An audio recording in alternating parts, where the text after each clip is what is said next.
The stages of grief are thought to be different stages which we go through in different phases as we process and understand and make sense and accept our experience of the loss that we've experienced. And grief can be covered by many different subjects. It doesn't have to be that we have lost a person or a pet. It can be a situational circumstance where we lose a job or we lose an item of jewellery that we loved. We can feel sad about that as well. In the same way, it can have sentimental value and there can be a sense of grief and loss there. I had a sense of intense grief when it came to how my university experience went and the grades I missed out of as a result, the way it affected my life, and all the complexities that then affected with me becoming an independent adult. And so in that way, there are lots of different ways that grief can affect us. And I'll go over that in more detail in other videos. But for this video, I want to really focus on the grief cycles. So the stages of grief are thought to be in this order by researchers, but it doesn't mean that you will experience them in this order. It doesn't mean that you will experience them individually on their own. And it doesn't mean that you will experience all of them.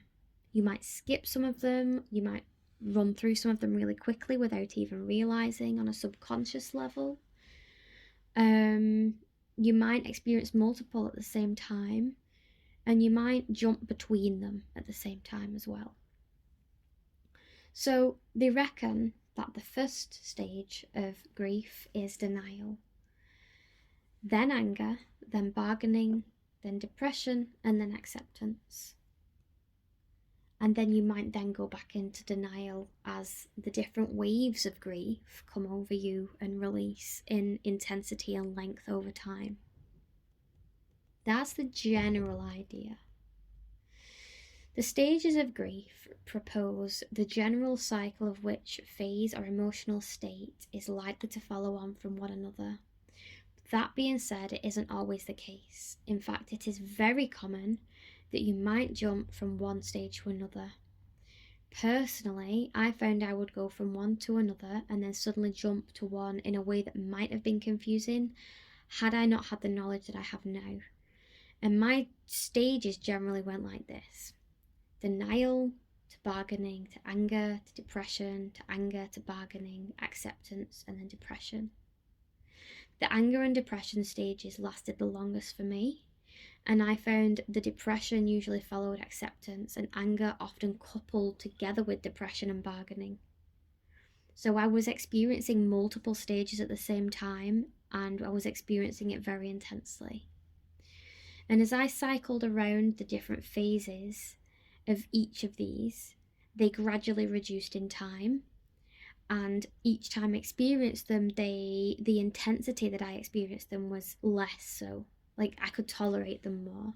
Sometimes they weren't, sometimes it felt the same, but it wouldn't last as long as what it had done in the past when it was that intense.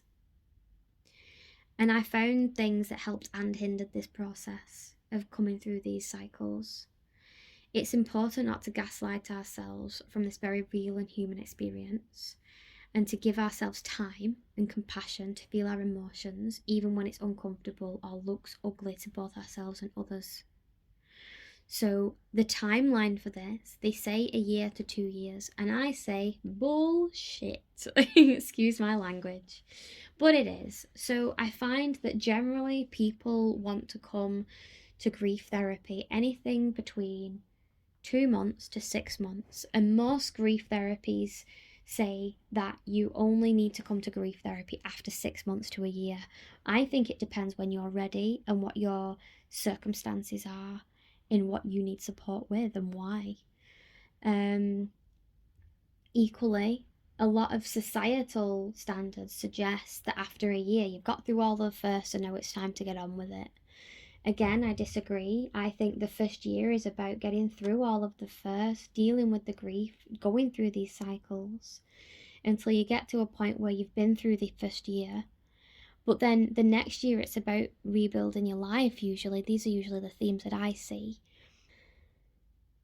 I find that it's just as hard, but in a different way. So it presents different challenges that might not feel as intense, but it still requires a lot of time and energy and making space for the grief.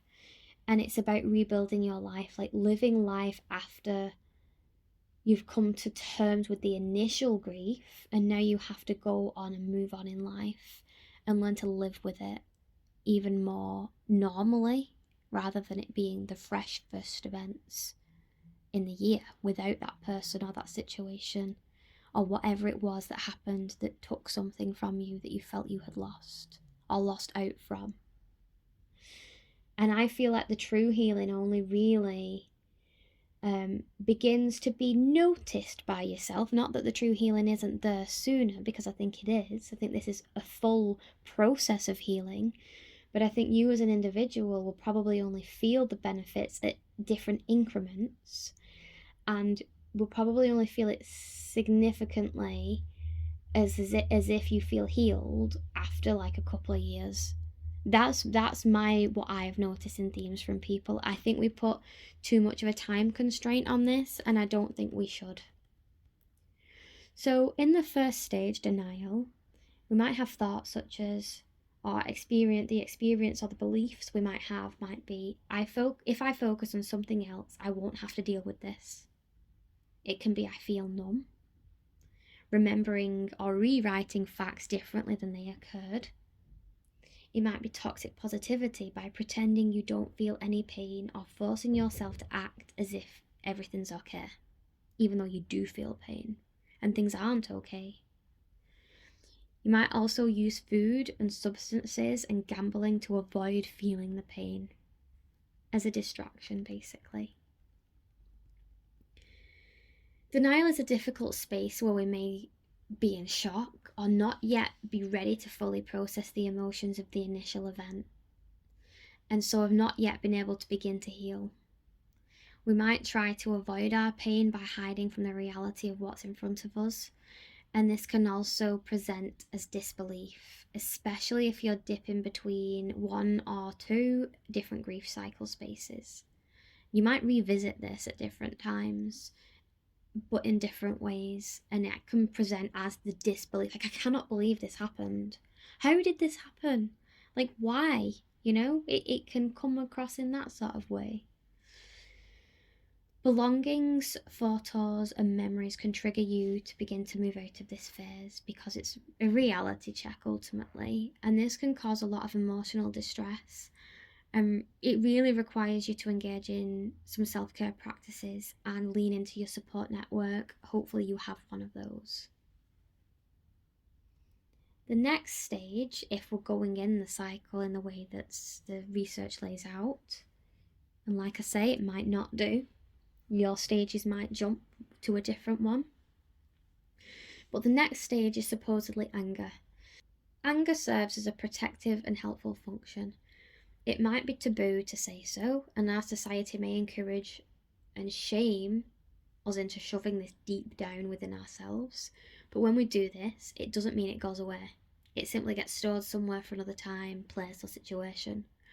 And sometimes it might even manifest in a physical illness in the body.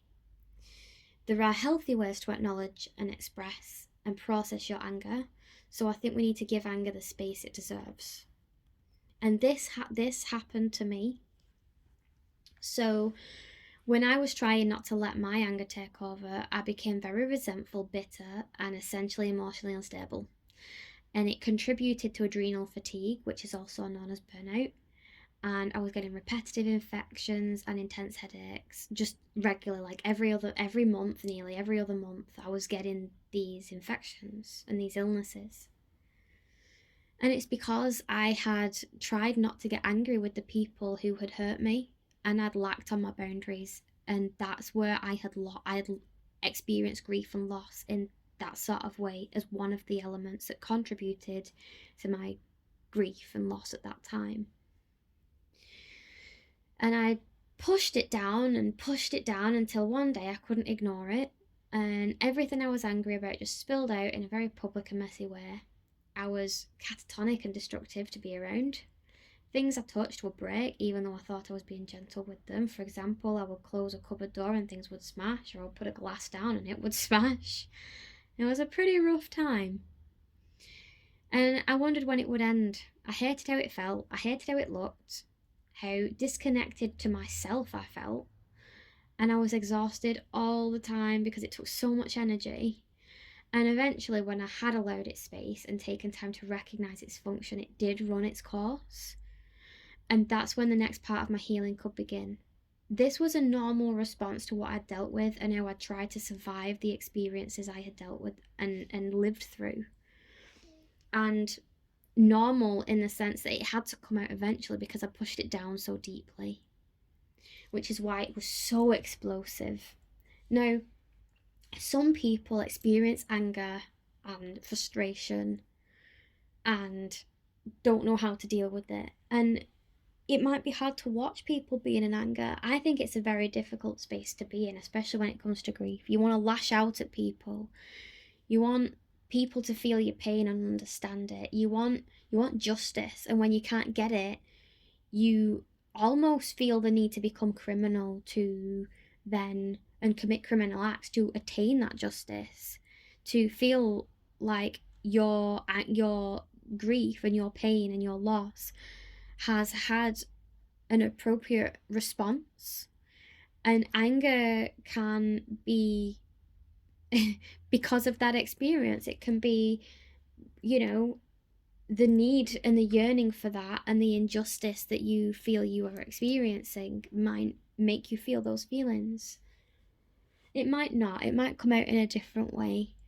You might be angry at the person or at the situation for happening or dying or leaving you or hurting you in some way. It's all part of it.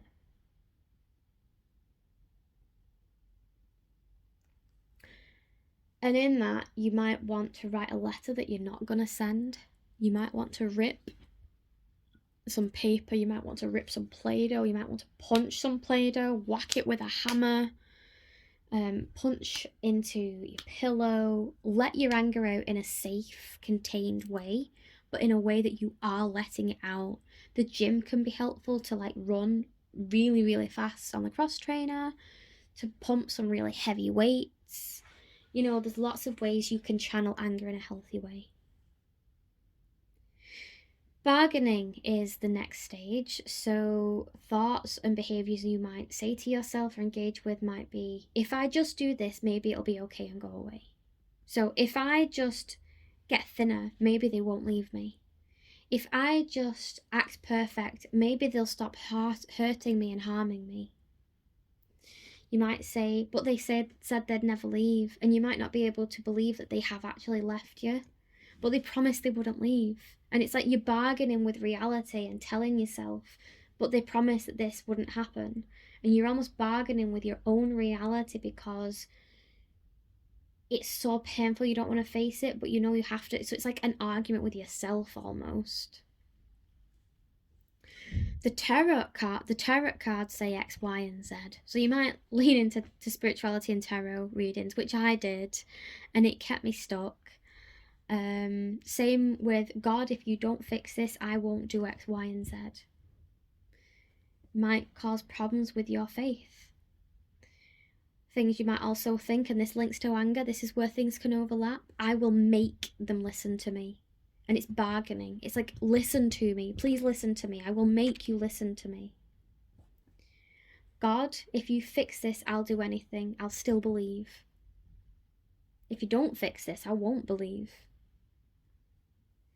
Maybe if we hadn't, maybe if we had. Try one more time. These are all bargaining thoughts and behaviours. Being in this stage can feel like you're going insane. It can feel like you're tearing your hair out, trying to avoid the pain, just to try and make it all go away. And I remember watching so many tarot readings to try and avoid my pain and try and create a different reality than what was actually happening. But all it did was feed the stage of grief I was in and kept myself stuck. But in a sense, that was also a process that I had to go through as part of my grief to be able to be ready to reach the next stage. And it's almost like I needed that bargaining stage to be able to find the bravery and the strength to face the next step forward in my healing. But it can come from a form of unhealthy coping mechanisms in a similar way to denial. And denial and bargaining are very similar and may overlap considerably and come together a lot, which I think I did when I was in my experience of it. So it can be a fine line, and this is why it can be important to understand what stage you're in and what it's doing for you. The next stage is depression. So grief-related depression. I personally felt that this was the hardest stage of the grief that I experienced. Others would say it's anger and bargaining, and that is fine. Everybody's different. How long these stages each last is different from person to person. In this stage, was one of my most intense stages, along with anger and bargaining.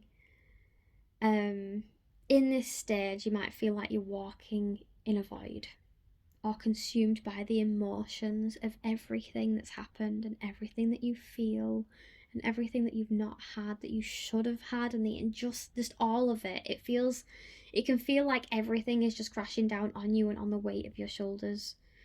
You might feel the intense need to withdraw from daily life and find your tolerance for everything and anything is extremely limited, and your tolerance levels may be very, very, very slim. There are things that can help you cope during this stage.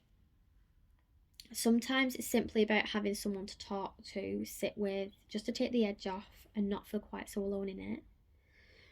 Personally, because of my circumstance, I found that I needed to be alone, away from people. I found it very hard and intolerable. I had to just go through the burn of the grief.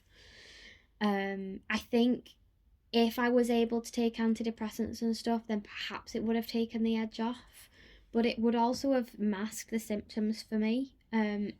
That's not to say it's not something you might not need to go and speak to your doctor about to help you cope. It depends what you've got going on in your life and stuff. This stage nearly broke me. The anger made me destructive and almost criminal. Like I wanted to have justice and had my pain heard and acknowledged, and so I was destructive in that way. And there was a few moments where I did want to go and smash in the windows of my old university, and I didn't, because I didn't want the consequences. And I managed to manage the anger and the rage that I was feeling, but it was very intense. The grief-related depression that I experienced when I was in this stage, it almost broke me. I didn't want to be here. I became very suicidal, and it was a very, very difficult stage, and it lasted for months. So don't be surprised if you do have similar experiences. Please go seek support from the people that might be able to help you with this, because grief is a brutal experience. And then the final stage is acceptance. So acceptance means finally allowing yourself to see the reality of the situation. It can mean relief, and it can mean sadness. It can mean simply being present in each moment through the grief. It doesn't mean acceptance is easy, especially when, like, let's say if this is the first time you've reached this at the acceptance stage in your grief. It might feel a lot different to like in 2 or 3 years' time when you're in the stage of acceptance where it feels light and breezy and like, this is okay now. I can be present with this grief now in a way that doesn't cause me deep turmoil and agony. Whereas the first time you experience it, it might still feel like that. But for me, I kind of had relief and sadness. It was really bizarre. It was like acceptance meant that I had accepted it, come to terms with it, and I guess sat with reality, the reality of what I had to deal with and where I was at. When the acceptance begins to stir and you start to let go of the pain, there are moments that you can take a rest from your grief. It does give you a break. There are moments where acceptance will come, and it's like giving you a temporary pause and reprieve from the other stages so you can have time out from it, I suppose. Accept that the person isn't here anymore. Accept the situation has happened and what you're left with. Accept that you have to take responsibility for how you heal and move on. And anything else that feels relevant. In time, acceptance will become your main place, especially when you begin to live again and learn what it means to live again and feel other things. And when you no longer dip into all of the other stages in intense ways and regular ways. When, let's say, in like 2 or 3 years' time, you start to feel, I mean, it might not even take 2 or 3 years for you, but let's say in 2 or 3 years' time, you are actually like, oh, I can live life now. You might sometimes still revisit some of these grief cycles, but it will be like brief for like a flicker of a moment one day, and then it'll move on like quickly, like a cloud visiting, like a thought visiting that you then let it float along on its merry little way. I found that acceptance was often followed with depression and sadness. And then sometimes anger again, because that was the way I was experiencing it. I had a lot of rage, and that could be different for you. So these are the cycles, the grief cycles. Like I said, it can go in order, but you might skip some. You might experience some at the same time. You might experience them in random ways, you know? It doesn't mean that there's anything wrong with you. It just means that that is your processing, where you're processing at this particular time with this particular situation. I hope that this video has helped to explain this and to give you some sense of clarity and reassurance. Thanks for watching, and I will see you again soon.